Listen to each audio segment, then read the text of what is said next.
All right. Good morning, everyone. It's a cold morning, so I think it's safe to say we can already start. It's already 9 a.m. So again, good morning. Welcome to our 15th fire session under the Firestarter Incubation Program. Today, we'll be tackling the topic on customer acquisition. Of course, we've invited a mentor speaker who is well adept in this topic. So before anything else, please be reminded that today's fire session will run from 9 o'clock to 11 in the morning. The Q&A portion will be facilitated by one of the Studio Bytes team members, namely Ruchel, immediately after our speaker has concluded his talk.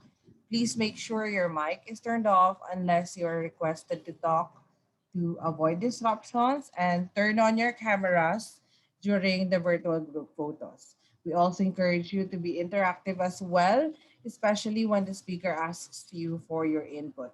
By the way, please be mindful also to use English or Tagalog during our Q&A with today's speaker. So with that covered, let's head on to introduce our speaker for today's virtual fire session on customer acquisition. So through the support of Kubo Innovation Hub, we'll be joined today by Christopher Starr, one of its startup mentors, to talk about the said topic. Chris is the founder of Space Belly Cloud Kitchen and also a community consultant at Draper Startup House. He is an experienced, hands-on strategist with proven track record in regional digital marketing for over a dozen tech startups across Southeast Asia. He helps startups launch, acquire new users, and expand in new markets. So without further ado, I'll be handling the mic now to our speaker, Christopher Starr. Thank you so much, Shore. And hello, everyone. Good morning. And I'd like to also apologize for not being able to make it last week. I had a senior moment and not see my schedule.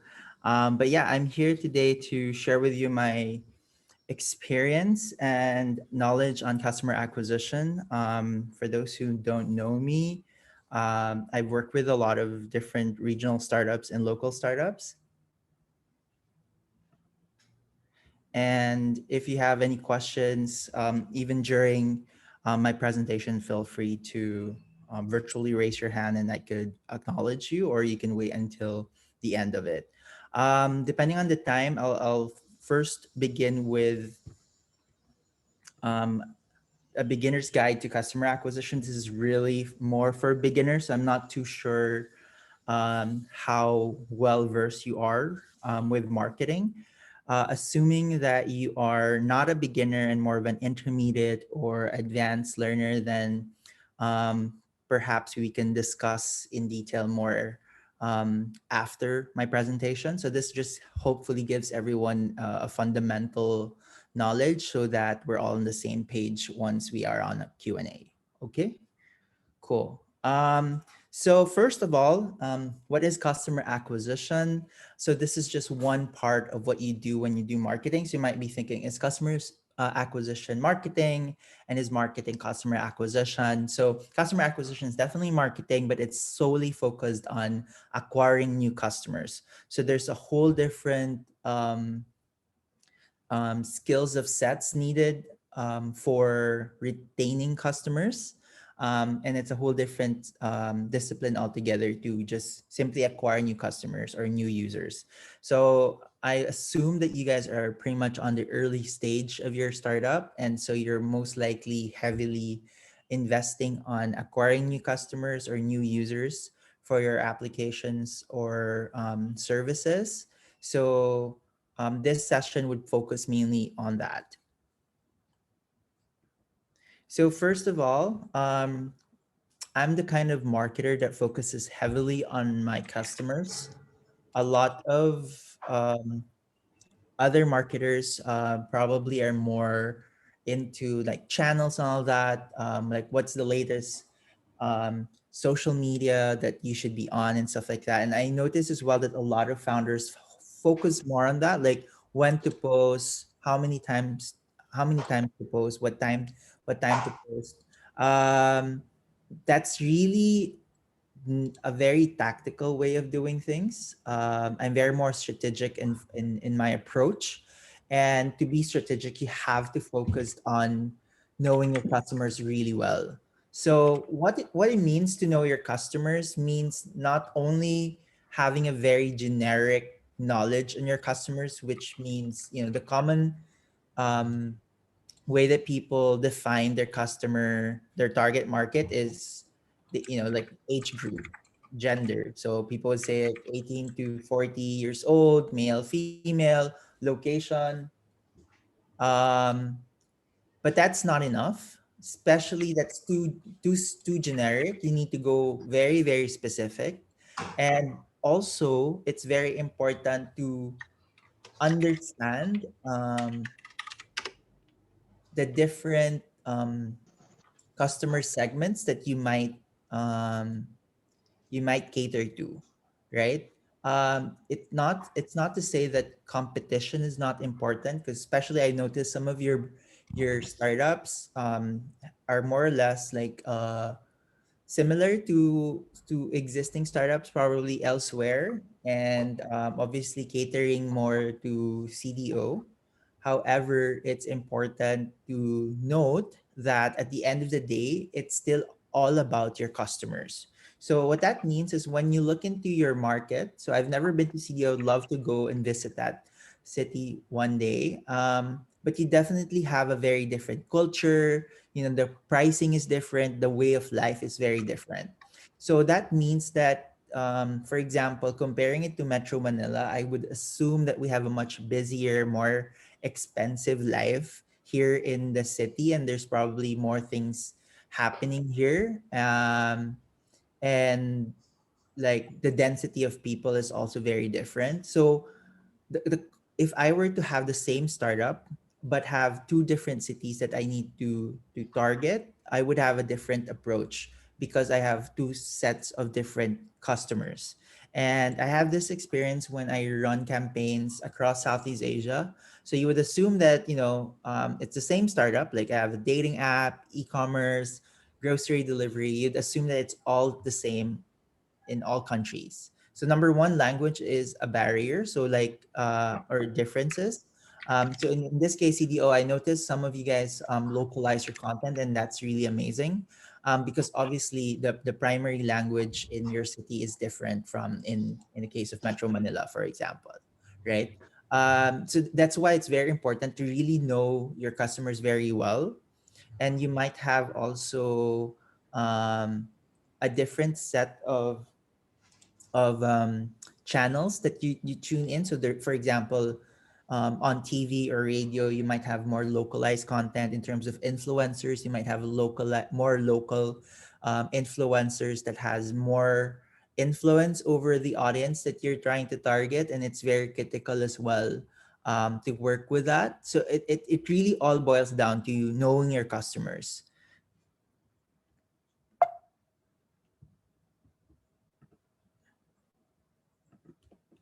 And next is, if you're familiar with AIDA, so this is a typical marketing model. A lot of people call it the sales funnel, but essentially, this is the basis of a lot of the sales funnels out there. This is very helpful to understand that it doesn't take just one marketing initiative to convert a customer. So, assuming that you've done your study and understanding fully your customers, the next step really is understand at which stage are they in as a customer when it comes to their buying process. What that means essentially, so AIDA, it stands for awareness, interest, desire, action. Okay. So let's start with awareness. So that's the top of the funnel. This is where you make your customers, your potential customers or users, first be aware of your existence and even the need for your product or service, which means that they might already have a different service or provider that they're currently using. They might not even know that they have this existing problem, right? So you really need to educate them. You need to launch a campaign to first make them aware. Usually, it is paired together with the next part of the funnel, which is interest, where you try to pique their interest or gain their interest towards the benefits of the products or services that you're offering. So, as you can see, alone from the two parts of the top of the funnel, um, you can either combine it or even have two separate campaigns or two separate messaging altogether to reinforce, the benefits and also um, the the existence of your startup or your business. So a lot of times, the founders I've spoken to over the years that I've been a mentor at Kubo, they see marketing as more or less like, I post something and people will immediately convert. That's not true, and that rarely happens. It is a process, and the process usually takes um, the process takes varying time frame depending on what type of customer you have.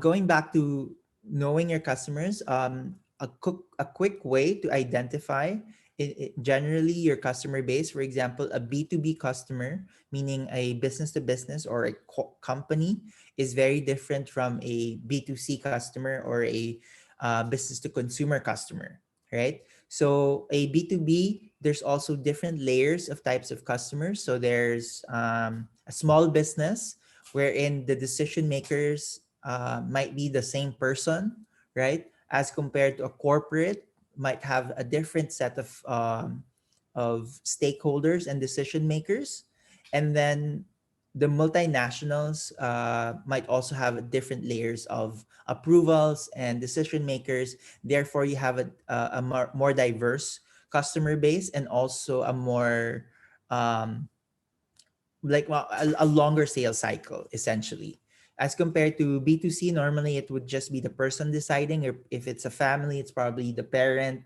or if it's a couple, then maybe it's the wife or the husband that would decide.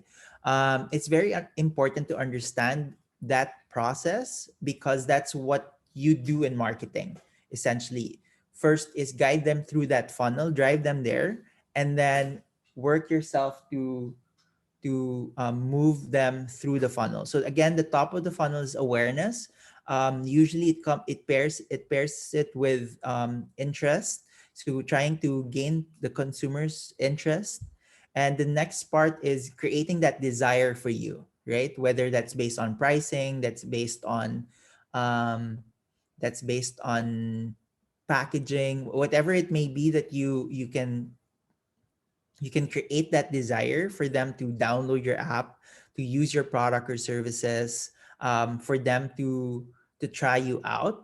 And lastly is to take that action, to actually go to the store and buy it, to go to the app store to download it, to go to your online store and add to cart and click purchase. Okay. This is very important to understand, because when you're creating also content marketing plan, you would have to base it out of AIDA. There are different types of sales funnels. I have a simplified version of it, but this is the most basic one that all marketers typically would understand. And even if you're not a marketer and you'll be hiring a marketing manager or marketing associate in the future, you just should be able to expect that they would know AIDA, or this sales funnel. Next is, after you identify that, you should be able to promote properly. Sorry, let me go back a little bit. Okay, I forgot to mention, um, aside from the sales funnel, you can also, or you should also study the consumer journey, um, and also the day in the life of your customer. Okay. So this is to help you find the right marketing channel to use to promote. So I'll start with the day in the life, and this is more applicable to B2C customers. Um, for consumers, the typical day in life, like, of course, we all wake up, probably we'll check our phone first, or maybe turn on the TV to watch the morning news, or maybe pick up the newspaper, right? And then we go on our day, and eat breakfast. Might be maybe watching the TV, or maybe checking our emails or replying to our chats. We might be booking Grab.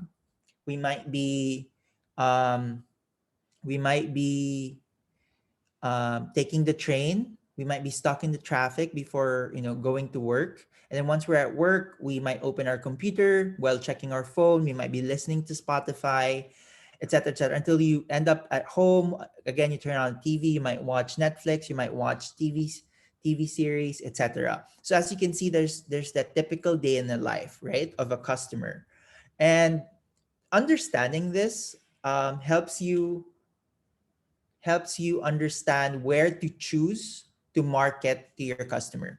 So do you want to market on the first, in the morning, for example, that they're opening their phones to check their emails. Like, should you send an email in the morning instead of at night, right? That helps you understand which channel, and also in terms of the typical questions of when to post, when to send, how many times to send. Do they check their phone every hour? Do they check their phone at work, or they use their computer more often? So then maybe desktop advertising, or advertising on desktop, makes more sense. On Facebook and Google, you could actually um, pre-select the device of the audience that you're targeting. So if you assume that they're more or less going to um, be exposed to your brand through mobile first. So a study actually of Google's shows that most people discover new brands and deals through their phone, but convert ultimately through a desktop, right? So we're more confident to shop, and that probably have changed during the pandemic. I'd love to see a new study around it, but definitely, that all starts with understanding the day of your life of your customers, and then identifying the right channel. So if, for example, all of your customers pass through a specific street in CDO, and you feel strongly that the decision makers, if it's a B2B or if it's B2C, would pass by this thoroughfare, uh, then maybe having a billboard there makes a lot of sense. So that's why you see in EDSA, if you've been to Metro Manila, there's a lot of billboards along EDSA, along Guadalupe, and because that's pretty much the center, and a lot of people pass through that. Now, of course, not everyone can afford billboard. Not everyone should get a billboard. It really all depends on, again, the daily life of your customer. So if you're more of a mass market, like Bench, for example, usually um, pre-pandemic have booked the Guadalupe billboards for, I think they've probably booked it for years, not just for a month. As usually what other advertisers do, because it makes sense for them, because majority of their consumers are stuck on traffic, takes the LRT, goes through ADSA every day. So it makes sense to actually advertise, and it's probably cheaper for them to do that there, um, as compared elsewhere. However, for startups, that's not always very economical to do. Especially, there's no way to track whether your customers or your users are downloading. I've done advertising through billboards along EDSA, and it's very difficult to understand whether it actually drives anything. And I have a couple of startup friends as well who have done the same, and they cannot guarantee that they were able to really get downloads from bus advertising or billboards. So it is very good for brand awareness, but in terms of tracking sales, it's very difficult, because you can't really know whether they search it online, they found it through a friend, or if they saw it from an advertising offline. So the customer journey also is important to understand their, essentially their buying, their thought process when buying. So for example, when you're thinking about buying a phone, right? Let's say iPhone. The first way for you to first be aware, so going back to Ida, right? In terms of being aware about the existence of a new phone, For iPhone's case, it's usually done through a live event, and it's very publicized that they have a new cell phone, a new device, right? And then the next thing after that is you then understand that, okay, they have a new phone, these are the price points, these are the specs. But even after that, you don't immediately buy. Some do, but majority would probably first look into unboxing or reviews on blogs or on YouTube. Upon reviewing unboxing videos and assessing the different reviews about the mobile device, that might be the only time that they would then probably either post on social media to look for someone selling it, or maybe go to their favorite store to actually buy. As you can see, the thought process from awareness to action um, is very different if you think of another product. For example, when you're thinking about buying a house, you don't go through the same process. Let's say Ayala wouldn't create a live event like Apple, right? To announce that they have new buildings. So it has a very different approach altogether. The same way like other devices, for example, like um, I don't know, like laptops of not Apple products, but like other laptops probably wouldn't go through the same process or same marketing as Apple. And the way people buy as well is very different depending on whether it's a gadget, whether it's a car, whether it's a house, whether it's downloading an app, whether it's shopping from Lazada versus Shopee. Like the decision making process of individuals and even for on a corporate level is very different. So for example, for B2B, typically you have different stakeholders and decision makers. So ultimately, for example, the decision maker is the CEO.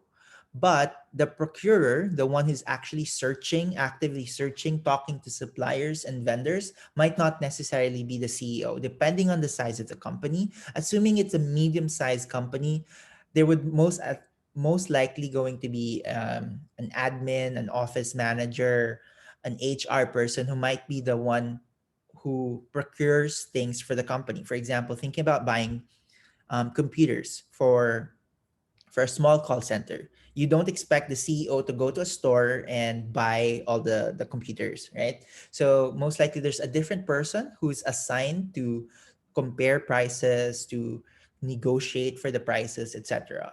Now, in some cases, again, depending on the size of the business, you might have a separate person who decides on the pricing. So there's a person who looks for the products, compares prices, um, consolidate all these information and submit it to maybe a CFO who would then decide which of the products will be purchased. Now, if depending on the size of the business, it might have a chief technology officer, it might have a head of IT that would also assess whether these products are ample for the customers or for the employees and for the company. Um, so you have another influencer within that group, meaning this person has no actual decision making power, but has a lot of influence when it comes to choosing the right brand, choosing the right supplier, etc. And then ultimately, before it reaches the CEO, there's a lot of people involved, and so that's why the sales cycle for businesses or B2B clients are usually much longer, because then they have that process in place and there's so many people involved to make that one decision. And also typically for even bigger corporations, they would probably have a procurement process in place that you would have to follow, same similarly to government. And then they would have a rule of there should be at least three bidders, the lowest price wins, things like that. You need to understand, because even if you do marketing and you have the most viral videos out there, it doesn't move the needle unless you fully understand who your customers are.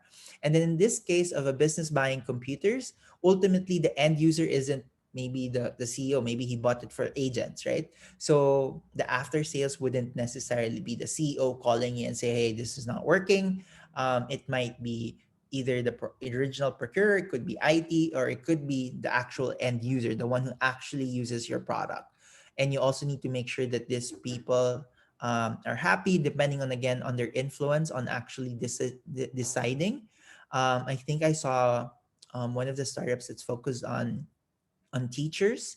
So understanding the thought process in an academy or in an academe space, it's very critical. Is this decision up to the teacher? Is the decision up to the department head? Is the decision up to the dean or the principal? Is the decision up to the PTA, etc., right? Or the board of directors of a company, of the school or the university. So it's very important to understand that, because then that means you might need to do marketing as well to target specific decision makers for your business. So again, it depends who your target market is. And once you identify that audience, then you'll be able to define as well that's what's their sales process. So in this case, for B2B, it might be much longer. As I said, typically for medium-sized businesses, even the smaller businesses now usually have their own procurement process. So it's very important to understand who influences it, who picks the vendors, who sources them, and who ultimately makes that final decision for it.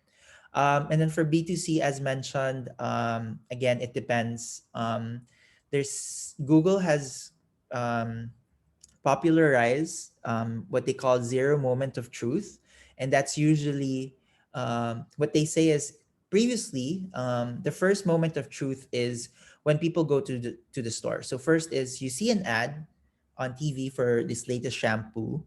And previously you would immediately go to the grocery to check it out if it's available. And then once it's there, maybe you read it, maybe you hold the product, you smell the product, right? And then buy it. And then the second moment of truth is once you're at home and you get to try it, because obviously you don't try that at the grocery store.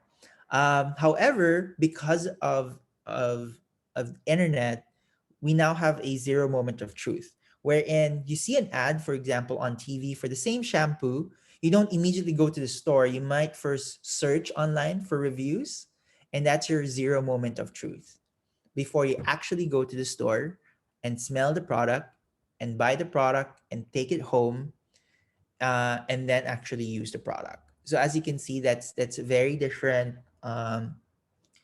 customer journey as compared to buying a car, for example.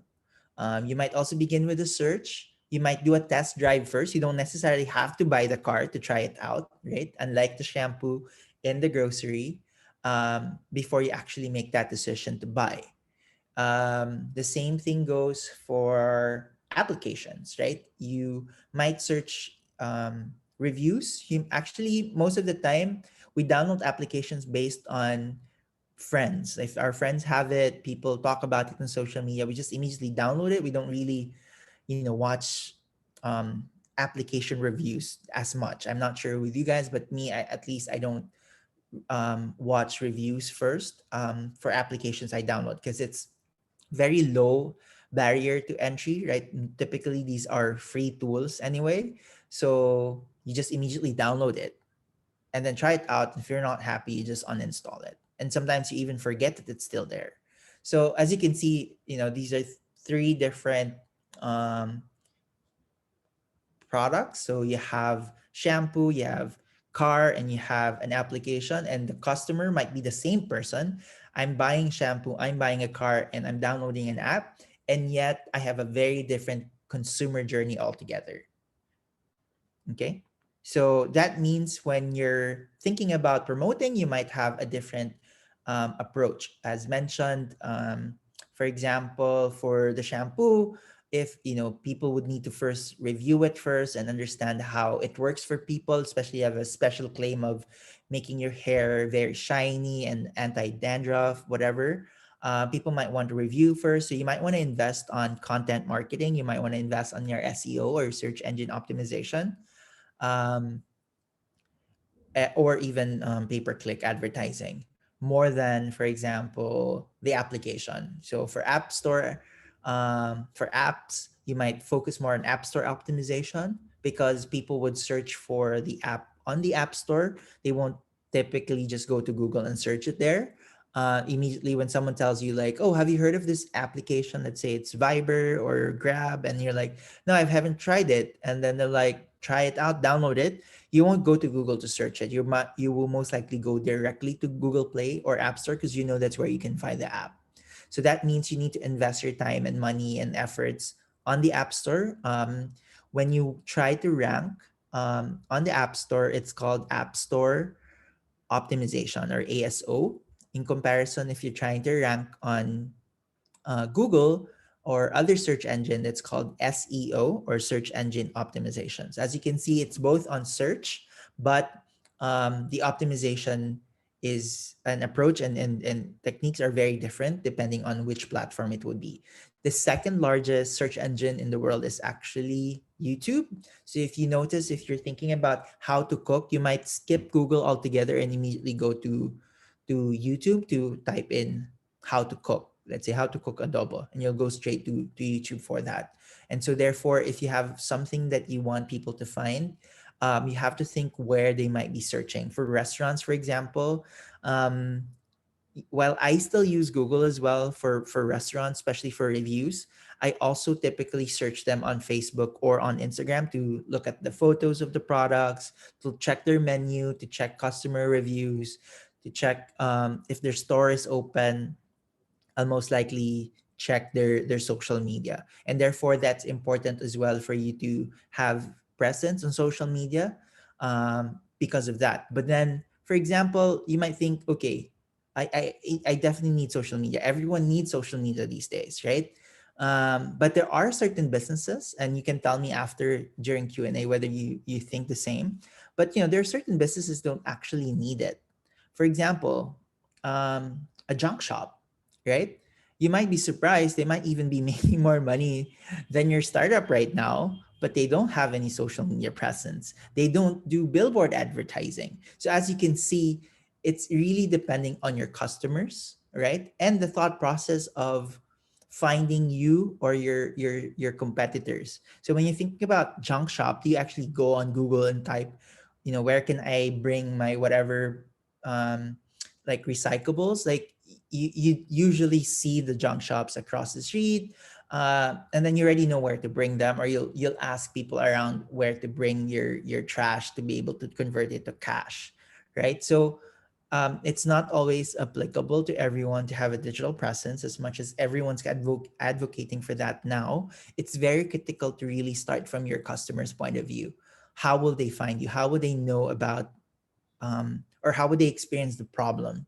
And maybe that's how that's the channel that you would like to pick for you to acquire them, right? So just a quick review of that. Don't obsess so much on competition. It's important to understand and identify your competitors, but don't try to copy them, especially even if the competitors are not in your city.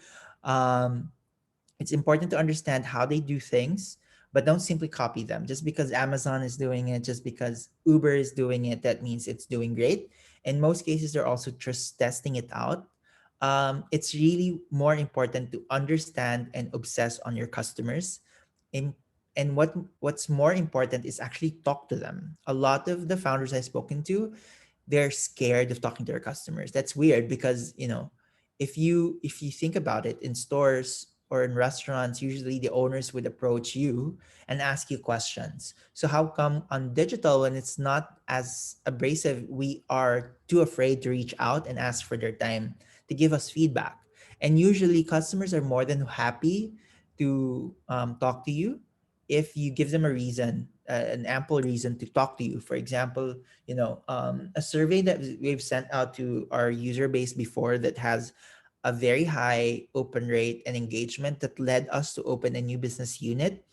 We had a very simple subject line, which was "Help us help you," because obviously we that was for a dating application I was working for in the past. So for us to help you find your match, we need your help. and we have these questions for you to answer to help understand how we can better serve you. And they were more than happy to give us answers for free. And then we took the time to offer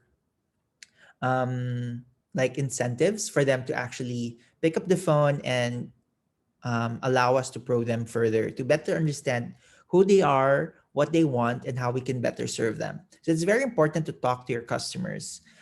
This allows you to understand what applications they may have on your phone that you could advertise on, to better understand how they found out about your product or your service, um, or like what competitors are they using. And you might be surprised, some of your competitors are not possibly just your direct competitors.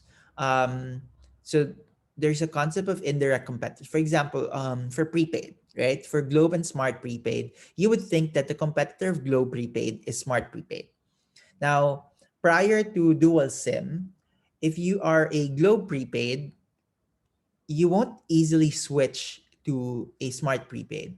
Why? Because you have all your contacts on that SIM, and you already and your contacts already know this phone number. It's not a simple switch, right? There's a lot of barrier to switch telco, especially for prepaid. Now, the indirect competitors of that is, where do you bring the money instead of topping up or loading that prepaid? So if you notice the advertisements in early 2000, in relation to prepaid, is usually geared towards entertainment. They talk about downloading games, ringtones, movie tickets, etc. That was because they were thinking that the indirect competitor of prepaid is entertainment. So if I want to be entertained, do I call someone, text someone, so therefore I need to top up my prepaid load? Or do I use that to buy fast food, watch a movie, um, buy the latest gadgets, etc.? So as you can see, it's important to know who's your competitor when it comes to the purchasing power of your customer, instead of just like who's offering the same service as me, because sometimes that's probably not even your real competitor, right? Next is understand your business sales cycle and sales funnel. This is going back to your customers, like identify, are they a government branch or a government unit? Is it an LGU? Is it a business to business? Is it a consumer? A good example of this is, if you notice, um, for underwear, for men's underwear, you might notice that typically the ads have all these um, muscled men, right? And you'd be like, why would you show a half naked man or a naked man to another man, right? So the idea there was actually to catch the attention of the ones who's actually buying underwears for men, usually the wife, usually the girlfriend, usually the mom. That was at least the idea. um, so as you can see, it's very important to know your customers, because you might think, okay, I'm selling men's underwear, therefore the men will buy this. Nope. Or for example, for fast food, if you noticed, um, the customers are obviously the kids, especially for all these happy meals and all the toys and all the playgrounds inside fast food chains, right? However, they're not the ones who has the money. The kids don't have money. 3 to 5 years old don't have money to actually buy it themselves. But they have so much influence when it comes to choosing where to eat, right? Um, and therefore, that's why their advertisements are geared towards kids, but involves the parents. Like as you can see, it's always family. It always shows the kid encouraging the parents to go to Jollibee instead. And then this, because they fully understand who their customers are, who brings them customers, right? So in this case, it's the kids who influence the parents to eat at Jollibee, because otherwise they probably would eat at home or probably eat in a fine dining restaurant, but instead would go to Jollibee because the kid was begging them to go there to get that free toy. um, so it's very important to understand your customers and the whole sales funnel, and also the sales cycle, and this involves who makes a decision. And finally, learning the customer journey to identify the right channels. As mentioned, typically I look at it in two ways. So one is a day in the life to understand which of the marketing channel I should select. It's not just, okay, everyone's on Facebook, so I should be on Facebook too. For example, for a much younger demographic, I would actually not choose Facebook. I would probably put more money in my bet on Instagram and also on TikTok, just because I feel, again, depending on the market that you're targeting, the affluent or the affluent market are less on Facebook nowadays, and they're more on Instagram. The younger demographic are also spending less time on Facebook because there's too much information. It's also, the parents are there, the family members are there, so people are not too keen to share and consume content on Facebook as compared to Instagram or on TikTok. The right understanding customer also is very critical. I remember sharing the stage with McDonald's before, and this was, I think, 4 years, 3 years ago or 4 years ago, and back then, video was the talk of the town. Every marketer was talking about creating video. It reaches more people. It's cheaper, etc. And they had a very simple answer as to why they still post text content. So there are different formats, right? Text only, there's photo, and there's video, right? The reason why they also still post text only is because a huge segment of McDonald's customer base are not always online. They might have access to Facebook, but they might access Facebook for free because there's free Facebook, right? That's why you notice on news Facebook pages like ABS-CBN or Rappler, there are people who's posting the exact content on the comment section, because a lot of people can't actually read the content on the new web on the news website because they don't have data. So because they understand that customers are on Facebook, so for in McDonald's case, they understand the customers are on Facebook, but the content that they create is still geared towards majority of their customer base, with a clear understanding that these are not always online, probably reliable on free Wi-Fi or on free Facebook.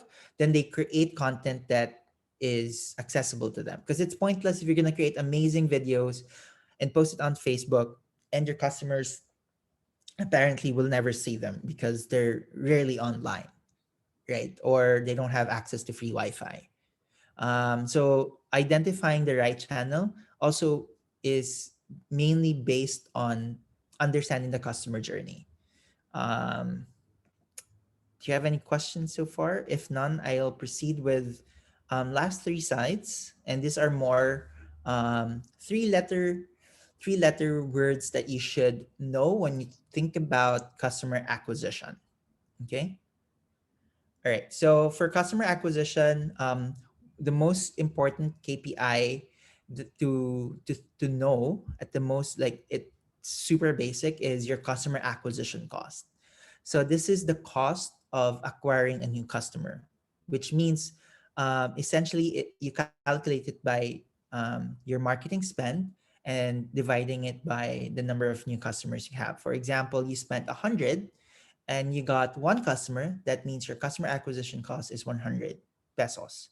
Now, assuming you spent the same amount next month, 100 pesos, and you got two new customers, then your customer acquisition cost is suddenly 50 pesos per customer, right? It's very important to know this. It's very important as well to have the right analytical tools or analytic tools in place to be able to measure it. So two basic ones that you should have is Google Analytics. If you're a website, definitely Google Analytics. If you're an application, there are a lot of attribution tools. I'm only familiar with two, which is Adjust and Apps Flyer. There are more users of Apps Flyer that helps you determine the source of your users. And also, Facebook Pixel is very critical if you're advertising on Facebook. Now, with these tools, it allows you to understand the sources or the attribution of your users and customers. This also helps you identify who's returning or new to your website or your application. So because we're focused today on customer acquisition, we're just gonna focus on that for now. However, a lot of times consumers don't have or marketers don't have a basic knowledge of customer acquisition cost and how to calculate it, and they just put their money. So traditional marketers are like that because there was no mean to calculate, right? So what they usually do is just their overall spend, and then they look into their overall sales and see if they made more money than what they spent, right? Because it was very difficult to track if you advertise on TV, on a newspaper or a magazine, or radio, whether the customers came because of the TV commercial, was it through the billboard, was it through a radio mention or whatnot. So typically, for for internet companies, if there are traditional efforts like PR, what we do is we just track as to whether there's a spike on the day that it was released, but that's pretty much it. You can't really connect the dot. There is no way, unless you provide, for example, a special link, or a voucher code that enables you to track it. So I'm not sure if you've seen some billboards that has a specific voucher code, and that allows them to I think Zalora does that, and Lazada in some of their billboards in the past, that allows them to understand better the customer acquisition cost. But that's not exact science, in the sense that some people might forget the voucher code, some people might saw the ad, um, and also still like convert through a different channel. So Google Analytics allows you to also um, know what is called assisted conversion. So as mentioned earlier, there are different stages for the buying process, right? So for your awareness, you might run a YouTube ad, or maybe an organic influencer content, right? Someone reviewed your product. So that's the awareness part. So they, because of that, that drove them to your website. And then after they went to your website, you might have run ads to them, um, with a special offer. So they went again to your website, and then they totally forgot um, to check out because they got distracted, and then they maybe when while using social media, they saw your remarketing ad and finally converted. So as you can see, there are actually three different channels that drove them to actually convert. And without the proper tool, you wouldn't know which of these channels are helping out. So if you were just to base it easily on the customer acquisition cost, you're like, oh, look, my search ads cost is too high. But when you look in your Google Analytics, search is the first thing that people do when reviewing a product or service. And therefore, it's very helpful when it comes to assisting a conversion. So that means without that ad, the customer might not have ended up to your Facebook page or on Facebook to see your ad, right? So,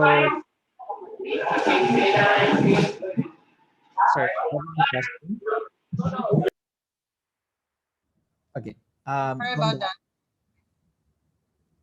that. You can continue now, Sir Chris. Sorry. Sorry about that. Sorry about that. You may continue your talk. Oh, okay, sure. So, anyway, going back, so like when considering for customer acquisition cost, you should be also looking into assisted conversion, because sometimes the costs for search ads, for example, might seem to be high. So search ads are ads that you place on Google, for example. Um, but then if you have Google Analytics in place, you would actually be able to see assisted conversion, and you'll see that it actually played a big role for your customer to be converted. um, so it's very important to have analytical tools. It's very important to understand your customer acquisition cost. However, don't be satisfied by just having the cheapest cost per customer, because you also have to look into a lot of other factors. As mentioned, assisted conversion is very critical to understand better how the channels, different marketing channels, especially digital marketing channels, help convert a customer. Because as mentioned, customers don't necessarily immediately convert after seeing one ad. It usually takes some time, and depending on where they are on the stage of buying process, you might need to do a couple more um, advertising or content marketing to be able to convert them. Another thing that people forget to look into is, yes, your customers might have been acquired cheaply, but also the quality of customers. I noticed you have a couple of startups that has applications, so I would assume they would run campaigns to drive downloads, right? So there are two main OS operating systems. So there's iOS and there's Android. So for Android, it's a very, very large market because it's open to other vendors, right? So iOS is just for Apple, while Android is used by a lot of different brands, including cheap brands like yeah, like I won't mention the brands anymore, but as mentioned, because there's two players, you might have two app. I've noticed as well that most of you are already on iOS and Android immediately. However, you might be tempted to like advertise more on Android because it's actually cheaper to acquire users on Android. Um, but if you notice, a lot of startups in the States, including Instagram, first launch in iOS. The reason for that, though they claim that they only have iOS and all that, it's really in terms of pre-qualifying your customer base in terms of their buying power. Um, this not to say that if you're an Android user, you're poorer than an iPhone user, because obviously you could also have just bought that secondhand, right? But in essence, if you come think about it, an iPhone costs way more than an Android device, and that's more or less a pre-qualifier. The purchasing power of an iOS user is much higher on average than Android users, and therefore, when it comes to advertising, it costs more to acquire an iOS user compared to an Android user. So you might be tempted because your customer acquisition cost for Android user is cheaper than your iOS user to just simply switch over your budget completely to Android. Oh, it's cheaper. I'll reach more customers. Great. But then when you look into their purchasing power, and again, depending on your business, depending on your experience, this is really coming from my years of experience running campaigns across Southeast Asia. The average cost for acquisition for iOS is usually a little over $1 per download, so more than 50 pesos per download, as compared to um, an Android user, which is usually around 50 cents, sometimes even less, or as long as it's less than $1. But I usually target at least to have an acquisition cost or install cost per install or CPI of 50 cents. As you can see, it's cheaper. Yes, it drives numbers. But when you look into the quality, quote unquote quality, when I see quality, it's usually the user behavior, whether do they register, do they buy again, how much do they buy. The iOS usually outperforms on average Android. So when you look into your customer acquisition cost, don't just look into what is cheapest. That's what I'm saying. You also look into other factors, and depending on your marketing goal. So when you're raising money, right, and scaling, you might be focused more on getting as many users as possible, because you need to show a hockey stick growth. Now, I'm not saying that is the right approach to it, but if that is, for example, your marketing goal, then you might put more money on Android users, for example. But if you're trying to drive, for example, your gross merchandise value, your GMV, or over like your revenue or your sales, then you might put more money or advertise or focus mainly on iOS, for example. So the customer acquisition cost, how to compute it, the simplest way is really just marketing spend divided by the number of new users. So you need to be able to determine who's your new user versus your returning users. Again, depending if you're an application or mobile, if you're an application or website, there's different ways to do that. And the tricky part is usually if you have both a desktop application and a mobile application, and how to determine if this is the same or one customers, which is one thing that we'll discuss in 2 slides after this. Do you have any questions about customer acquisition cost?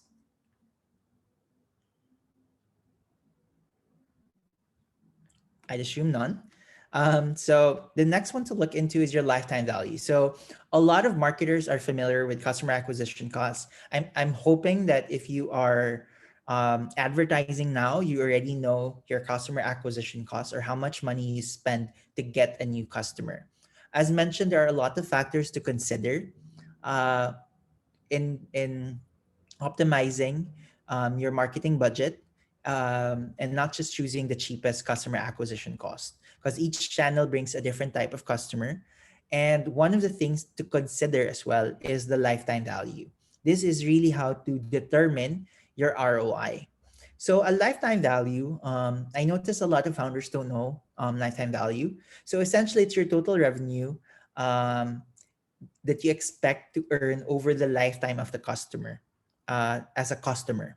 So what that means essentially is, for example, your customer spends 100 pesos overall, regardless of how many times, for example, they buy from you in a month.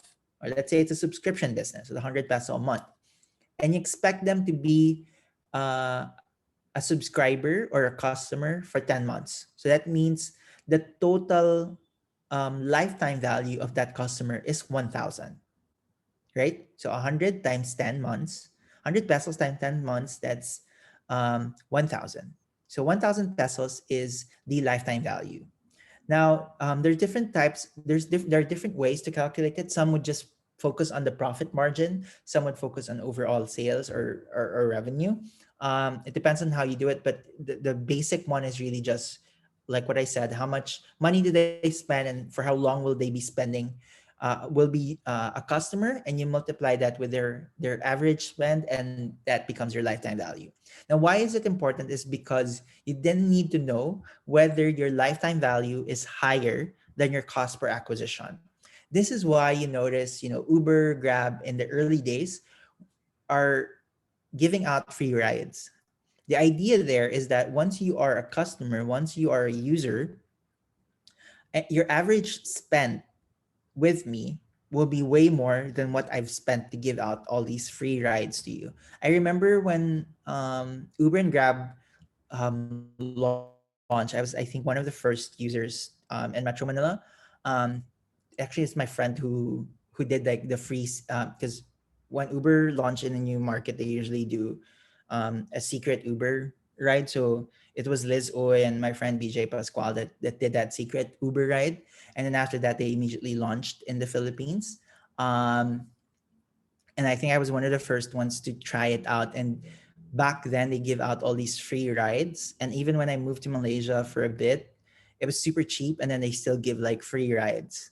But since then, it has changed my consumer behavior. And even if there's a taxi in front of me, I'll still be opening my app and book a car, especially when I'm overseas, because I don't want to deal with having to speak broken English just so they could understand me, or like explaining where I'm going when the driver can't understand English, right?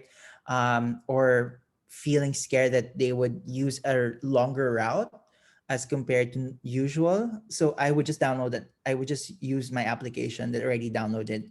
And then my lifetime value, I'm not even sure, and I don't want to know how much I've spent on these applications, and I continue to use it. But I'm pretty sure, even with all the free rides they've given me, and I've rode like even the most expensive cars in Malaysia, they have like luxury cars. Like I get Mercedes Benz as a Uber or Grab. I get sports cars sometimes. In Hong Kong, I even get Tesla, electric cars, etc. Even if those are free rides, I'm pretty sure I've spent way more. So my lifetime value as a customer for these applications is way more than their acquisition cost. I barely see ads of Uber in the past. I know Grab still continues to advertise every now and then, but those are not the ones that drives me to become a customer, right? What drove me to become a customer was that free ride, and that's why it's important to understand your LTV. If you don't have existing customers, I would suggest to at least have a projection of your LTV to determine as well to help you understand what's the ideal customer acquisition cost for your product or service or for your startup, and also help you determine your marketing budget. Because usually there's a top down and bottom up approach. If you want to know more about that, we can discuss it later. Okay. Last slide is CRM. So I was telling you earlier, it's very important to determine your new users or your new customers versus your returning customers. And usually that's done through a CRM tool. There are different tools out there. For B2B, HubSpot is quite popular because it's free, but there are also other CRM tools out there. And usually a CRM is just a functionality that's added to an existing tool.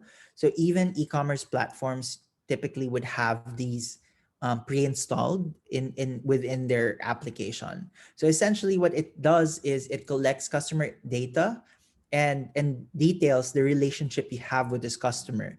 In some cases, you can manually update it, or it could also be automatically updated as customers visit the website, and it would actually show you as long as they're logged in, they'll be able to see that okay, they opened their application, for example, today. They purchased 2 days ago. They downloaded the app 7 days ago. So this helps you to understand your customer behavior, and also helps you determine your customers are whether they are customers you acquired or you're simply renting them. So actually that's the last part of my slide today, our presentation today, is that it's actually cheaper to keep a customer than to acquire a new one. The concept is called a leaky bucket theory, and the concept essentially means that not all your customers that you acquire will stay. And because of that, you're in constant need to find new users. But in reality, what you should really focus on is once you acquire customers, you should be able to retain them. And especially as an early stage startup, the main measurement of success shouldn't be having the cheapest customer acquisition cost, which is honestly 5, 8 years ago when I started in this industry. Most of the time, the CEOs are just super focused on customer acquisition cost. Like, how much is our cost per install? And they just look at that. And the reason why that's wrong is because even if you acquire the customer as cheap as possible, but these customers are not staying, are not buying, and not returning, then you're not really acquiring customers, you're renting customers, right? They're not permanent, they're not there forever. And that's why it's going to be expensive, because then you need to again spend money to to buy or acquire new customers again. And you don't want to be in a business that you always need to constantly acquire users or customers simply because your product or service suck, or it's not really that it doesn't hold to its promise. And so customers are not evangelizing about it, people are not sharing it, people are not referring their friends to download it or to try it out or buy from you. Then you don't really will never have a very sustainable business, or your startup would never scale, because you will be in a constant problem of putting more money to it. That's why what I normally suggest when you're very early stage, and you're on the MVP stage, you have an MVP, and your main task is really understand the first 100 customers you acquired, how many of those are happy to stay and happy to keep using your product or service. As much as you should be focused on understanding how to acquire users, it's far more important to understand early on how you retain your users or your customers, because it's very, very expensive to be in a business of constantly buying users. That tends to become just rental apparently, because then they easily switch, they uninstall your app, they simply buy from another company or return the product, or um, you know, not even talk about you. So hopefully you guys learned something about the basics of customer acquisition. If you have more detailed questions, I'm be more than happy to answer them right now.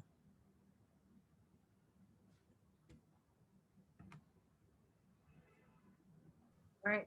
So, hi Chris, is that the end of your talk now? Yeah, that's it. Right. So we're opening the Q&A portion now. So Rachel can join us na offline siya because nag-brown out sa kanila. So I'll be taking off over the Q&A portion. So before I read out questions that were sent in, are there any questions from our startups? If you do, feel free to unmute yourself and ask Chris away. So anyone? I do have a question, ma'am, sa ihatid. Good Right, morning. okay. Go ahead. Good Good morning. morning. Uh, Good morning, sir. Thank you for the very informative and relevant presentation. My question with regards to CRM, because I'm not on the techie side, but we do have programmers, but they're not here with us. But we do have our CRM, and I believe it's also a plugin. However, last since we noticed that we are not retaining a lot of our customers, especially when we increased our prices last year. Um, we noticed that we don't have much data or insights from our CRM that are updated automatically. So we ended up creating this, we call it the customer journey map, and then we made a database on Excel, and then we manually extracted data from our CRM, from our sales, and then we recorded who downloaded when, and then when did they make their first purchase, and their second and the third, and then what promos or offers we gave them, and then when did they delete, and when did we talk to them. So these things, we did it also manually, and it's really taxing on our manpower, but we didn't have any alternative, since our CRM was very basic. If you click the extract button to extract the data, you only get the user. You don't get the complete set of information that you need. So medyo maraming kulang. So we had to come up with our own system to monitor each customer in the journey. Uh-huh. So you mentioned earlier that you have there are CRMs that we can use. Mm-hmm. What's your recommendation that might fit in Right. the issue that I described? So let me try to understand first. Are you a mobile application Oh yes. or website So- based chatbot? Sorry, I did not introduce my startup. Our startup is a an online grocery platform. Mm-hmm. Mobile. It's a mobile app both in Android and iOS, Mm-hmm. and we acquire users through Facebook mostly. You click the download link, etc., and then uh, they download our app and order groceries through our app, and everything is recorded, but it's all over the place. We don't have it's safe to say the CRM that we use right now is still very basic, and we would like to have these advanced uh, tools for data analytics and customer uh, uh, to monitor the customer retention. Okay, sure. So there are two ways to monitor it. So one is analytic tool. Google does have its Google Analytics for mobile. I personally haven't used it for a very long time just because when I first launched it, it wasn't really that good. So over the past years, I've always been relying on third-party applications like Apps Flyer. Let me try to type that down. Yeah, I'm writing it down right now. Can you say that again? Pardon. It's Apps Flyer. Apps This from. is Okay. widely used in the region. I think they're an Israeli startup or Bangkok. I'm not quite sure. Anyway, it has a cost. It's usually cost per acquisition, but also helps you understand your retention. Mm, It's not. It's in a grand. It's not on a granular level. It's not on the per user level. It's overall user base. Like when they download, how long do they stay to use the app, etc. They do have that, and that's free. You mm, only pay when you need to attribute or determine where your customers are coming from. So if you're running an ad, it would help you understand whether they came from Google, Facebook, or whatnot. that's When it really comes to CRM, this would be more on a customer per basis, right? So for customer, like on a customer level basis, meaning you really know who it is, the name, address, everything. um I think what you need, because you have already something in place, probably what could help you, since you have it on an Excel database, is, are you familiar with Google Data Studio? I'm not familiar with it. Okay, I'm so writing it down. so Google Data Studio,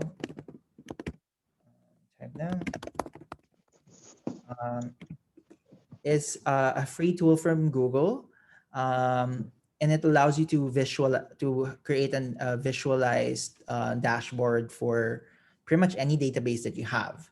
In this Oh, case, it's really a drag and drop connected to a database kind of thing, and it would automatically create a dashboard for you similar to what Google Analytics looks like you'll have charts. It really depends how you play around with mhm, the data, and you don't need to do it every time. You can create a link to a live document, could be on Google Sheets, for example, and then it would constantly update it, so then you can mm, automatically like sort everything, etc. For understood. tools available out there, it's so usually CRM, most of the CRM out there is really more, the CRM tools that I'm familiar with, they're mostly they're mostly tools that are more geared towards B2B, where you really have to, like HubSpot. HubSpot is a free tool, though they have a paid version as well. HubSpot CRM is free, with limitations for the free version, but this is really more if you're doing a lot of outreach, outbound emails, and then be able to track down and take note of all the interactions you had with that potential customer or customer. Mhm, Um, for applications, the tools I have used in the past include Intercom. This is kind of pricey. I'm not really inter- recommending it. It's very similar to Zendesk, and those kind of tools. mhm. It does allow you to segment your user base and be able to also send out push notifications, Oh in-app wow. banners. So it's a full suite of Mhm, it's essentially is a data management platform, or a DMP, that has mhm. sort of like a CRM, because it would also track all the sales of your customers. So for example, um, Oh, you purchase and I purchase once. So then on that tool on Intercom, I will be able to create a bucket of customers who have at least purchased once, and then it would that's tag us amazing. both, and then I could send a push notification, an email, an in-app banner just for that audience. Oh, so it's a plugin that allows you to target your push notification on to Within the app. within the app. Yes. All uh, right, that's great. Oh. there's also mix panel that you can also use. There's so many tools out there, and unfortunately Mhm. there's no one tool that Mm, conquers them all at this point.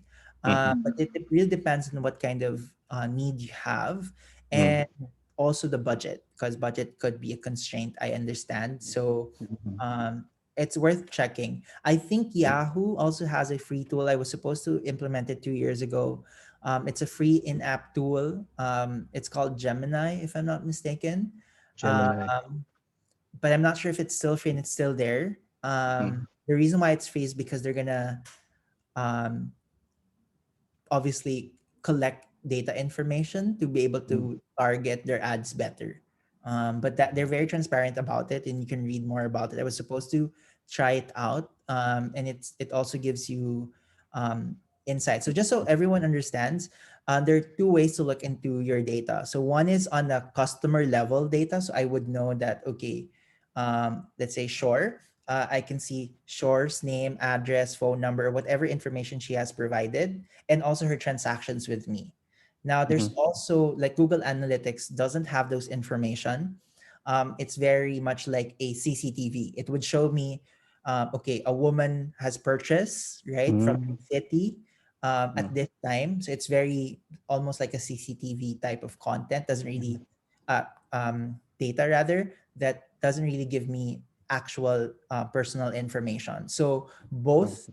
ideally you have information and a way to track it, and then CRM usually comes into play when you look into that customer data information. Okay. Any Wow, that's a lot. But we taken note of all that you mentioned. Sure. We'll give it a try. Let me know if you have questions after, or when you get to try it, it's not the right tool for you, and Oh maybe yes, I could definitely. recommend other tools. Yeah. Yeah, thank you very much for offering that as well. I might need that because for a very long time I've been looking into CRM, and I've not encountered a lot of these. Maybe the Google Data Studio a little, and there was one from I uh, there was also Firebase, but I'm not sure how to use that yet. And there was also from Adobe, I think. Mhm. Uh, yeah, but these are very helpful.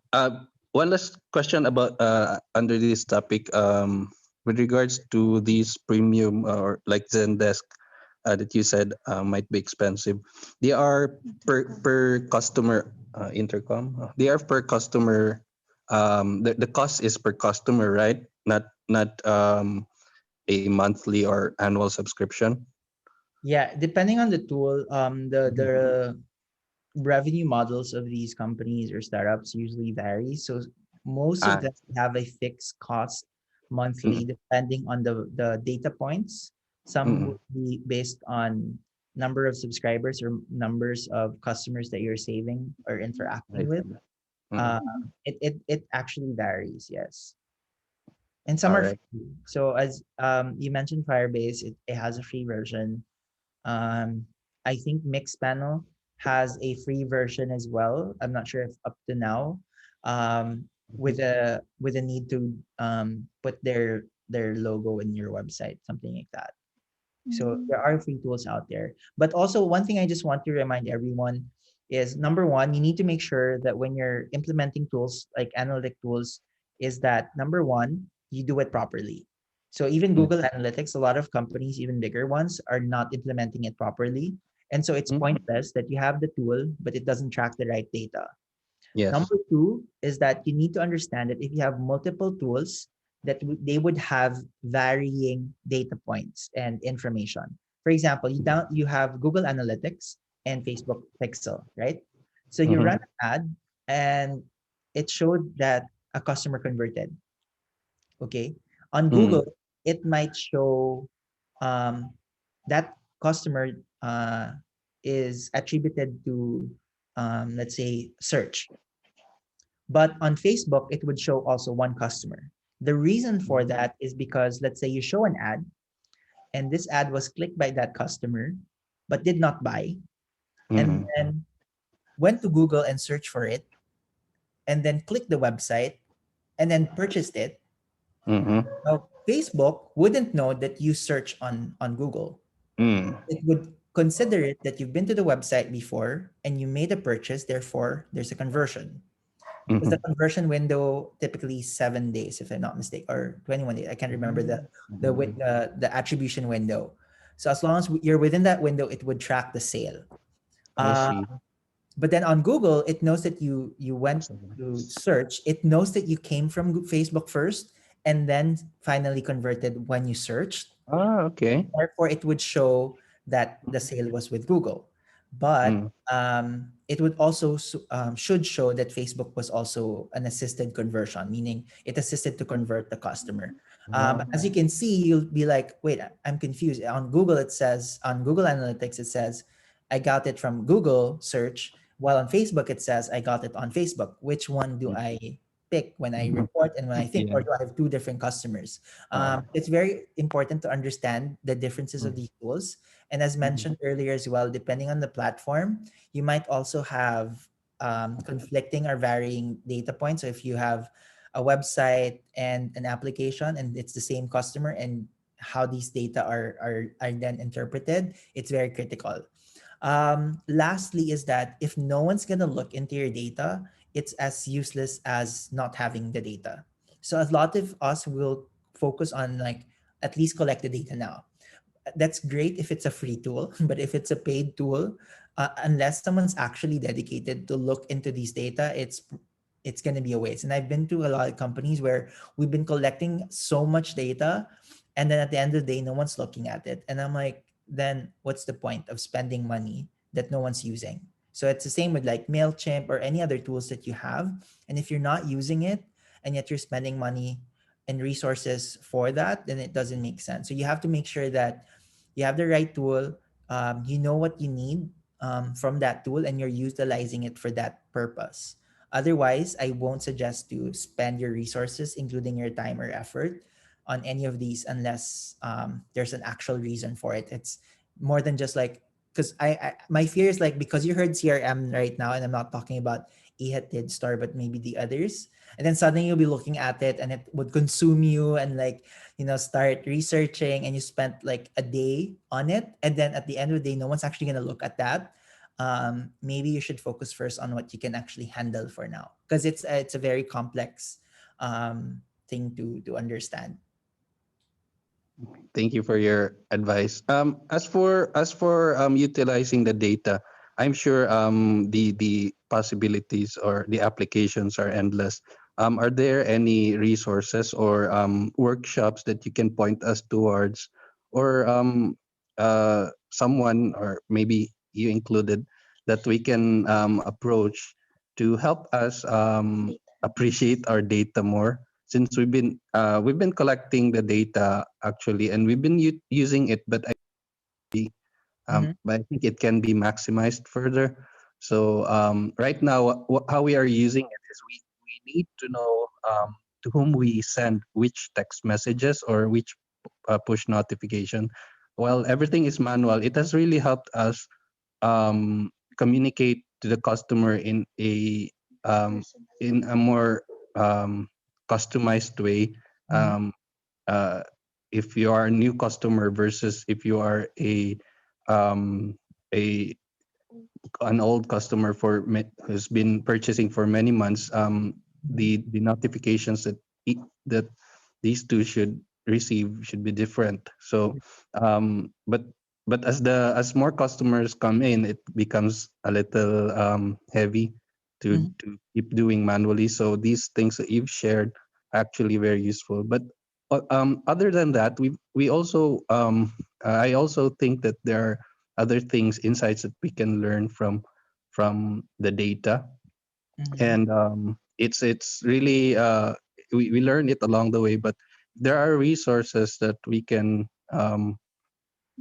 look into to especially on the marketing side, to utilize our data better, so that we can get more bang for our buck, then that would be very much appreciated, because we are right now we are really switching to become more data driven, because the 2020 was like we were blindfolded and taking a swing, but since it was the pandemic, we could hit anyway. But as the pandemic fear subsides, we need to be more be more proactive towards our marketing. So this data, I believe we can really utilize Right. even. So the way I see it is what you're looking into understanding is more of life cycle management. There's so many resources out there about this topic, and really understanding the customer journey once they're within your customer base essentially. And then it's really managing their life cycle within your organization. Like after they download the app, do they register? After they register, do you do an onboarding? After they onboard, like you give a voucher code so they could try it out first, and after they try it out, you do a push notification or an SMS reminding them to buy again, stuff like that, right? So Yeah. some of the tools I've shared would have free resources on their website, and usually would have this like online academy that offers for free. Like HubSpot has free resources around the CRM, Intercom. Most of these tools would have free tools. In terms of data, I have this one person. I haven't met him, but he has good content on Facebook. You can search him up. His name is Isaac Reyes. He does I think he's Filipino Australian, I'm not sure, but he does workshops around data visualization. This is really more if you're going to present your data, but also I feel like it's important to be able to understand your data and be able to explain it to everyone. Because as much as numbers are great, at the end of the day, looking at these numbers means nothing, because these data would already be there anyway. So if you're just transferring that information, like, okay, I had 300 orders today, and you put that on a piece of paper, that's really useless. What's useful is when you are able to interpret and analyze that data, right? So like 100 customers, how did I get that? Where did it come from? How can I increase it? And if you can answer those things, then great. If not, and you're just putting data together, it's going to be very difficult for you to make use of all of these data. Because I've when I was very junior at Lazada, that's what I was doing. Like I just collated all the information and submitted to my superior, and he's like, I need your analysis. I need to know why the sales went down. I need to know why you think the sales went up. So it's more than just the data that you need to look into. Because as I said, most of these analytic tools, like they are accurate to a certain degree, but they're still not 100%, right? For example, your customer downloaded your application twice on two different devices. Like, how would you handle that? Right? Like how they're using the application could be one using it at home, the other might be like your mom or whatever, and they're simultaneously using it. So you need to be able to read the data properly, because you might see, oh, I have one customer who's using it for 20 hours, but you didn't realize that those are two separate users apparently that has the same access, but is using from two different devices, right? So it's more critical, more than just collecting the data and reading it, to actually be able to analyze and explain them. I cannot agree more, sir. Thank you very much. This was very helpful information. I will. That's all for my questions. I've taken too much time already. Thank you very much. You're welcome. All right. Thank you, Ihatid. Thank you, Kit, Chris, for that. That was very informative. So, asking the rest of our startups if they have questions before I move on to the ones that were sent. Right. So while you're still thinking of questions, I'll just give this to Chris. First question, Chris. We would like to maximize multiple data sources we have and create more robust models and analytics for customer acquisition. But how is that possible if we can't combine information from disparate databases? Okay. As I said, there are tools like Google Data Studio that allows you to see them in one dashboard. Um, and in terms of data visualization and modeling, I'm not really much of an expert on that. So I shared a name earlier, Isaac Reyes. I think him and his team are much more experts on that. As a marketer, I'm usually just the one who analyzes the data. I'm not also the one who creates the databases, and usually I rely on existing tools. So if you have existing tools, as for example, as mentioned earlier, like Intercom or Mixpanel, AppsFlyer, and stuff like that, I primarily use Data Studio to combine all these different data points.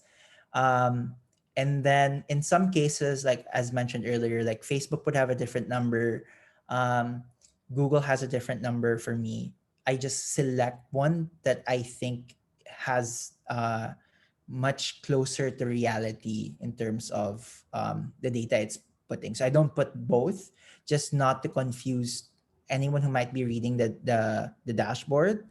Um, and I prefer having a dashboard as well. So on on AppsFlyer and other tools, they also have a way to create reporting in a dashboard format. So AppsFlyer has that, and that also allows me to easily see everything in a Snapchat and quickly when I'm reviewing things for my marketing. But yeah, in terms of other tools, I might not be too knowledgeable on that area. Aside from Google's Data Studio, there's Tableau. There's actually quite a lot. But being a startup person myself, I usually just remember the free ones.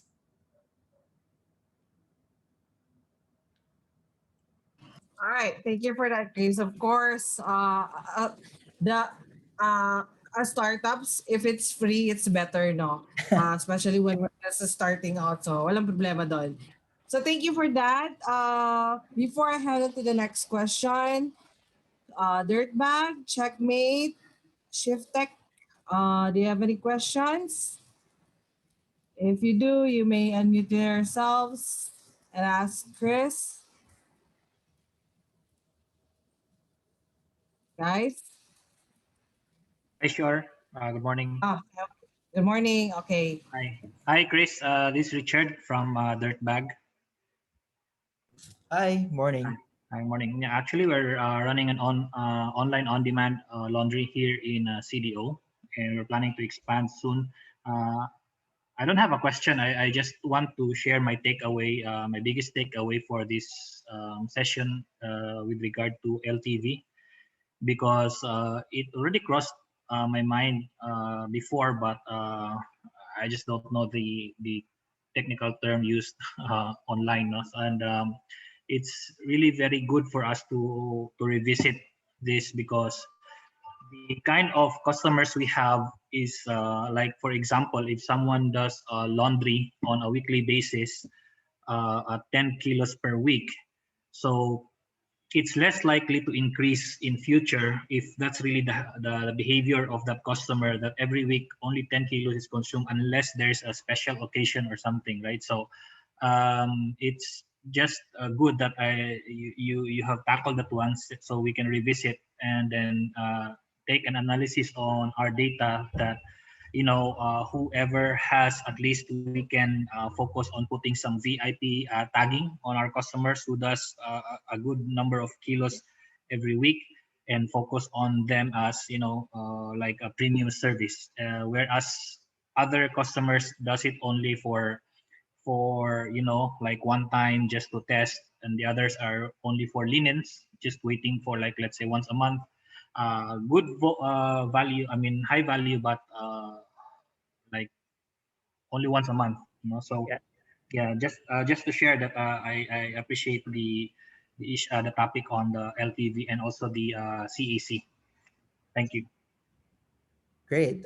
So yeah, so on that topic, your average spending or average basket size, as you mentioned, you've identified that it's probably very difficult for you to increase it over time, especially if they have that more or less volume of clothes that they would always use or whatever, right? So it's less likely unless they suddenly get married and would have a bigger family or stuff. And there's very less likelihood for that to increase, and therefore you can then focus on acquiring new customers or introducing new services that you can upsell to them. Yeah, that's a really good insight. Exactly. Thank you. Thank you, Chris. You're welcome. Any other feedback or questions, guys? Yeah. So while we're waiting for the incubators to think of questions, I have here another one, Chris. So, how do I know if my customer acquisition campaign was a success?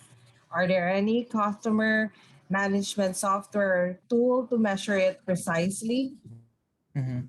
So as mentioned for desktop or web-based, um, my go-to is Google Analytics.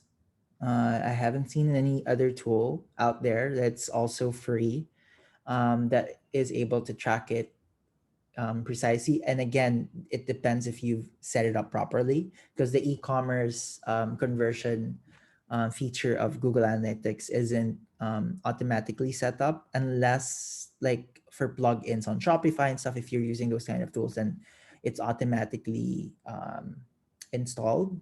Otherwise, you would have to manually do it.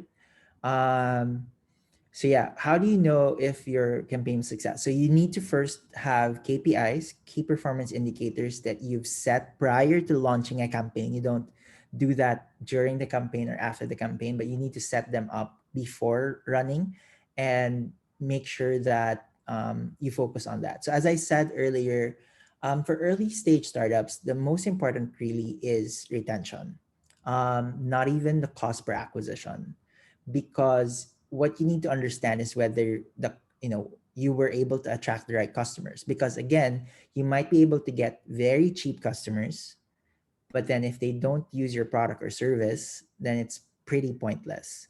So for me, retention is very critical. I could actually share link. One sec, let me just try to find it. These are additional sources. Mm, that you can look into. The first video should be very helpful. Um, I'll share it on the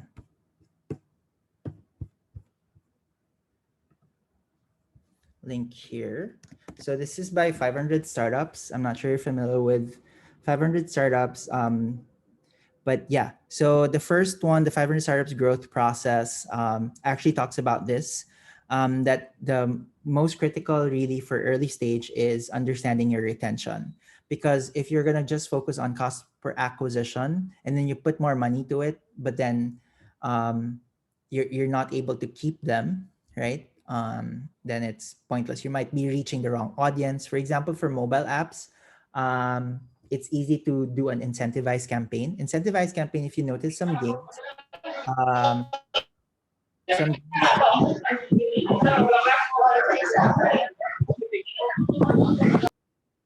some games incentivize you to download another app, right? To like you'll get an extra life if you download this app. So that's an incentivized campaign.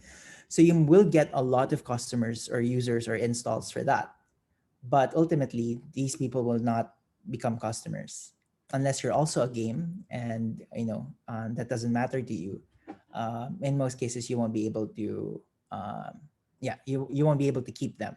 So putting more money would just simply get more users, but probably all of them will be gone if you stop marketing. So basically, how do you know if you're able to retain customers? If you stop marketing today, are you confident that you still have customers? If not, then you have a problem. Because if the only reason why you have customers right now is because you're advertising, then that means you're renting customers. You're not really acquiring them. And then for mobile, for tool, as mentioned earlier, AppsFlyer is my go-to that allows me to determine which of my channels are performing and delivering customers to me.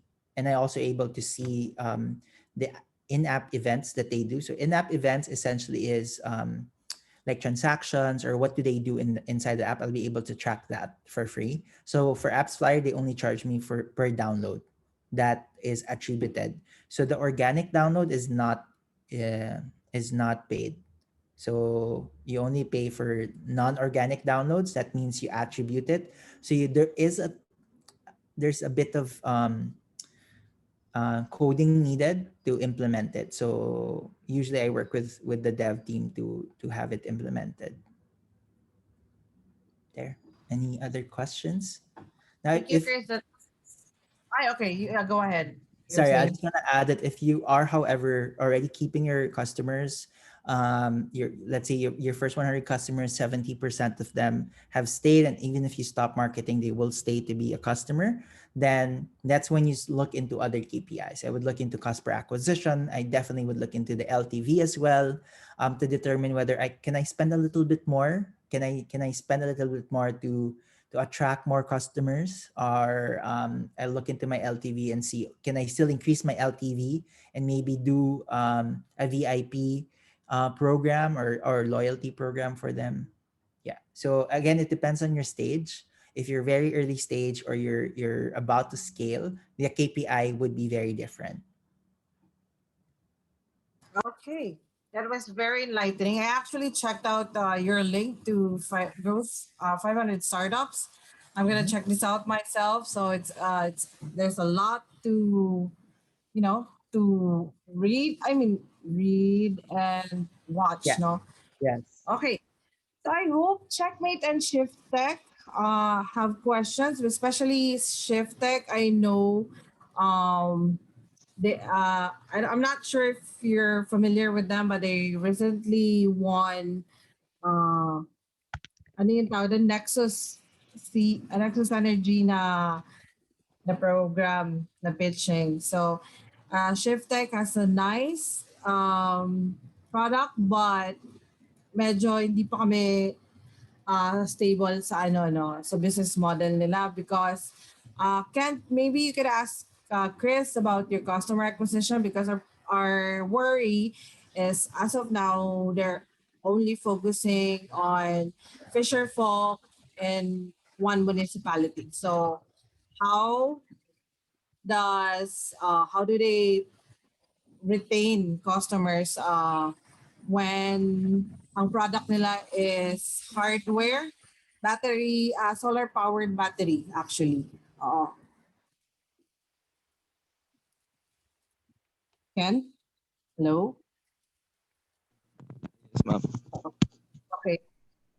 Maybe you can ask Chris about your target market so at least he can help you with on how you can expand and retain clients on this. Okay, ma'am. So, Okay. hi, sir, Christopher. Hi.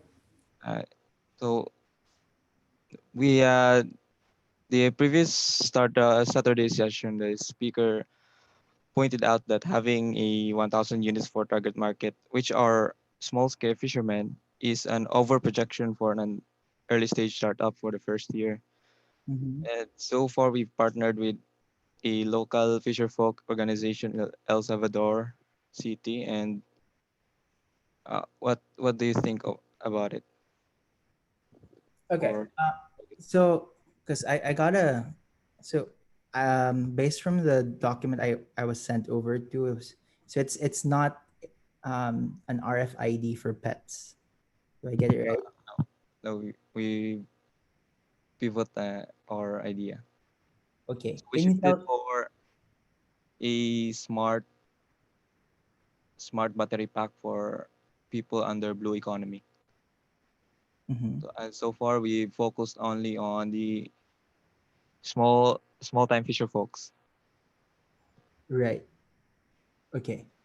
Well, obviously I'm not from that industry, so I wouldn't know exactly, but I'll try to my best to help you out on here.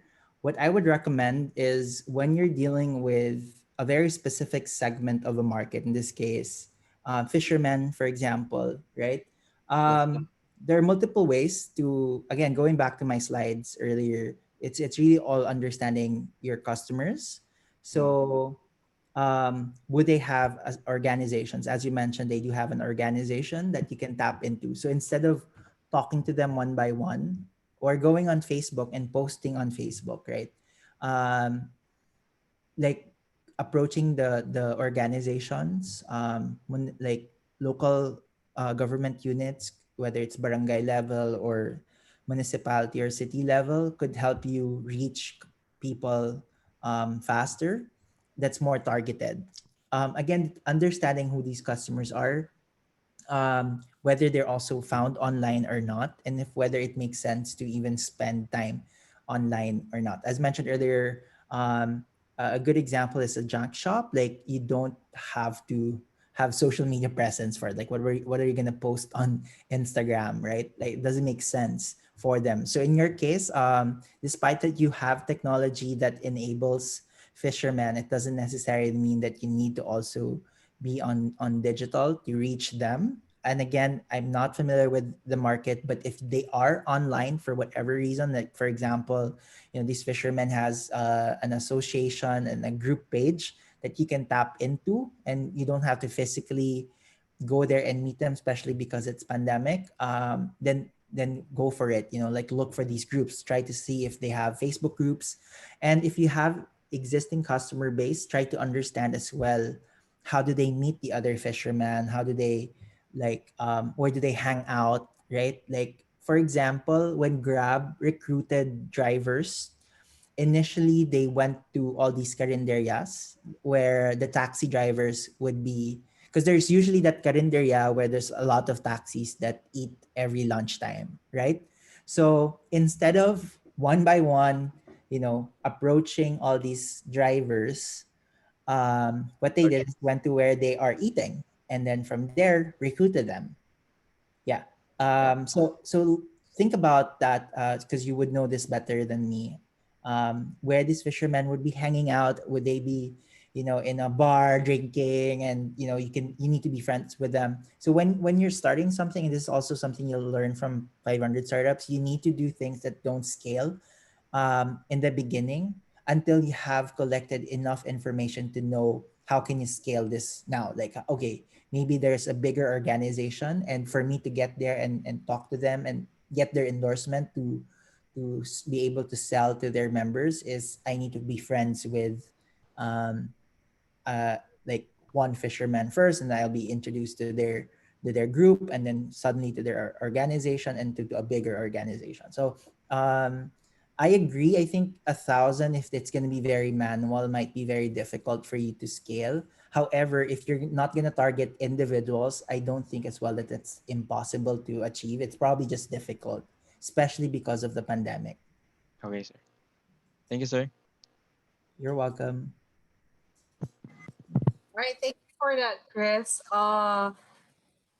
For Checkmate naman, I hope my questions sila, pero I'll ask a question in behalf of them. So, Checkmate did good pre-pandemic. They acquired customers, and sorry about that. They had a very solid target market. But Mhm. then pandemic happened, so there was a tragic, not tragic, sorry, drastic change, of course, in probably demographic, but because of the situation, um, teachers didn't need to check papers physically. So Correct. dun sila nagka-problema. So what advice can you give when there's a, not just because of the pandemic, but sudden changes that affects the customer acquisition na na-establish na ng startups? Right. I mean, I wouldn't know for sure how badly affected you are. However, I know for a fact a lot of my friends, and I actually moderated one session in Kubo where all the founders pivoted their business to something else that's more pandemic proof or pandemic friendly. Obviously, a lot of them got into grocery delivery. Um, so I think understanding that there's a shift in consumer behavior, as mentioned by Shore, that the teachers are no longer checking, or at least a vast majority of them wouldn't be required to check papers manually.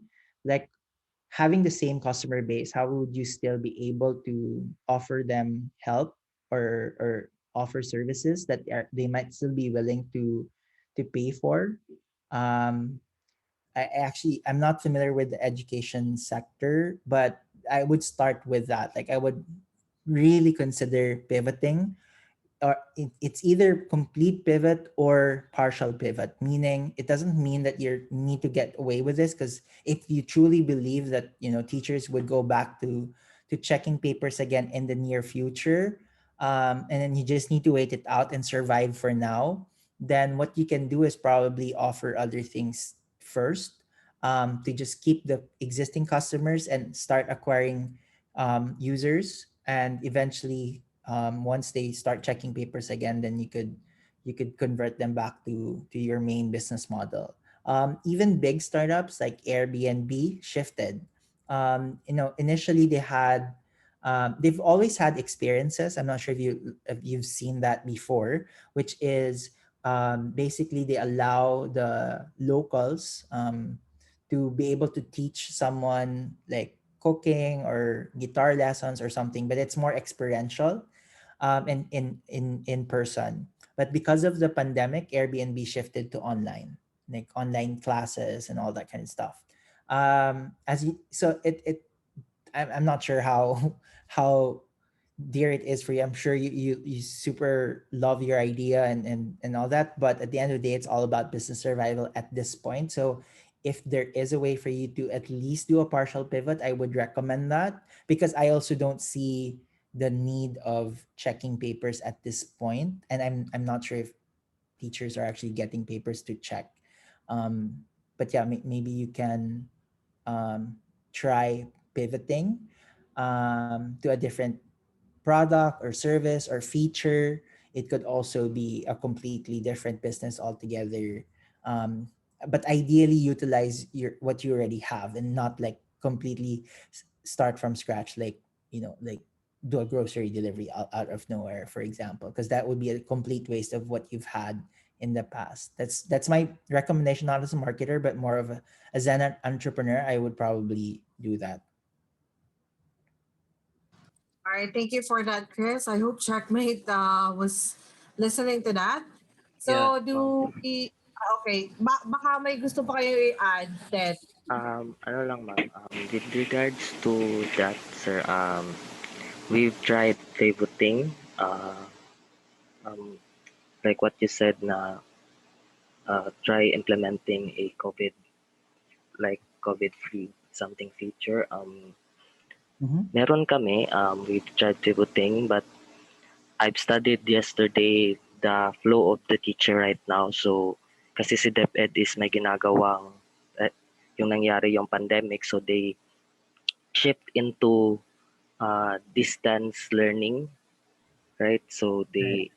they have two types of they implemented two types of distance learning. So they implemented the modular and the online. So with that, I'm still on it, studying how we are going to ask for them what they need. So we already have that feature wherein student to teacher interaction, wherein the student can join the class and then answer it on the phone. So Mm-hmm. they will no longer. So that's the feature on the online classes. But with regards to the modular, they still give papers to the student where they can answer to it. But I'm still looking for schools that who are really what you call this who are really implementing the modular.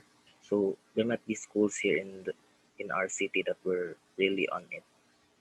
So we Mm-hmm. will just going to reach for them. Yeah. Um, in regards to that, I think what you can possibly try to do as well, I'm not sure if you've already done this, is Um, if you have existing user base, one is you can send out a survey to them to better understand their needs. And for me, what's even more important is if you can find and identify one of your power users, something that you guys, by the way, should know as well, as you should be able to determine your power users, your VIP customers, and interview them. And if you want to incentivize them with a cup of coffee or a free 100 peso voucher at the Zara. I don't know what you want you to do, but I would definitely try to take a time to better understand um, them. If I'm not, I'm assuming you have some first-hand knowledge, whether you're a teacher yourself or someone you know is a teacher. But I would still very much recommend to ask an actual power user, the one that actually uses your. So you start with the one that is the most powerful user, like this person uses it most than the rest. If this person doesn't reply, is not interested, then I go down as possible. This allows you to understand how do they find out about the app, what do they like about it, um, what are the problems they're currently experiencing that they'll be willing to pay for, or what are like all those kind of things, right? Um, and then yeah, and then from there I think you'll have better insights in terms of pivots or new releases for your application, and more importantly, like in terms of understanding how they found out about your app, to determine what marketing channel you can use. Like if they say, okay, actually a friend of mine who's also a teacher is the one who told me about this. So is incentivizing, I'm not sure if you have a referral program in place, then maybe having a referral program would make more sense and maybe more people would post about it. Because then maybe more teachers to get the tool for free would post it on Facebook. And because most of these teachers joins a lot of seminars and regional seminars, national seminars, they might have people within their network that are also teachers that might be interested. So from there, you can't get to that point until you actually ask from a teacher. So I really recommend, not just for Checkmate, but for everyone here, to talk to your power users and better understand them, what makes them a power user, because you want more of them. Thank you. Thank you, You're sir. welcome. Anything else, All guys? right. Okay. It's 2 minutes to 11. Great. So I think we can that's we're good with the Q&A. So before I mean, thank you so much for that. So before I give the floor to Rhea and then we have a virtual group photo, do you have any parting messages you want to give you want to give to our startups? Yeah. So you guys know I'm a consultant at Draper Startup House. If you guys have your pitch deck ready, you can go to, let me type it out. Um, we have a pitching competition. Let me type it out. The deadline of submission is tomorrow. And then Monday we'll announce the top 10. And on Wednesday, if you have an app called Kumu, you can download it. And Wednesday, 10 a.m., together with Kubo, we will be having a live pitching competition. So it's just a 90-second elevator pitch. And the winner will win. We have 3 scholarships up for grabs. It's Draper Startup House and Draper University's Fundamental of Entrepreneurship. The regular price of the course is $800. Currently, if you buy it, it's $490. If you guys don't know Tim Draper, which is our investor, Tim Draper is a popular Silicon Valley investor. He invests in companies like Tesla, Twitter, Skype, Hotmail, and more. And Draper Startup House Fundamental of Entrepreneurship is a 15-day, 2-hour per day online course where Tim Draper himself will be attending, and you'll be able to talk to him together with other startup founders around the globe.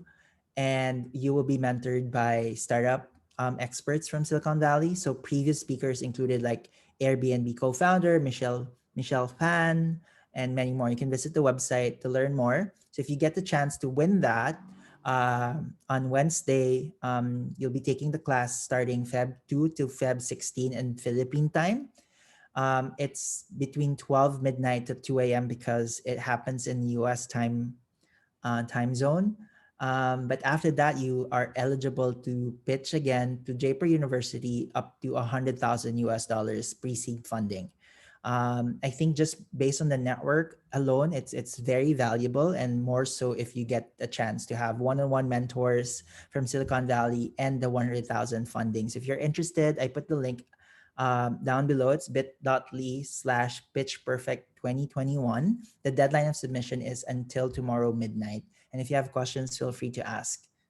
That's pretty much it. Thank you so much, guys, for having me. I hope you guys learned a thing or two. But if you have other questions, feel free to connect me on LinkedIn. I'm also on Instagram, Facebook, Clubhouse, Kumu, TikTok. I'm pretty much everywhere, so you guys can find me. Thanks, guys. All right. Thank you, Chris, for that. So I'll be giving the virtual floor now to Rhea, our project leader, for the closing remarks. Yay. Okay, there. So thank you so much, Chris, for sharing your expertise and time in today's customer acquisition Firestarter session. And thank you again for the CDO Bytes team for being able to come up with another fruitful event intended for our incubatees and startups. And finally, to our startups for always being here with us every Saturday morning. I know that you have a lot on your plates already, yet you allocated time for this much needed knowledge and sharing. So more than anything, daghang salamat sa inyong time, presence, and most notably, we are already at the last stretch of our fire starter.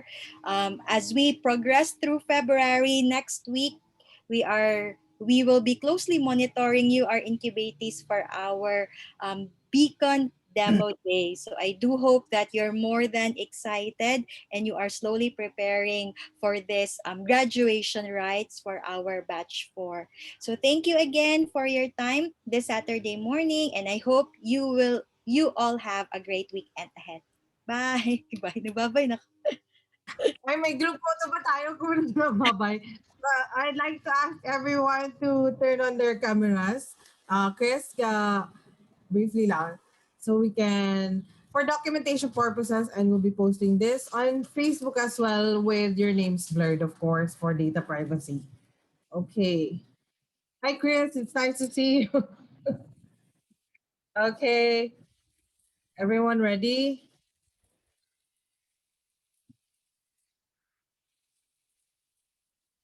All right. On three.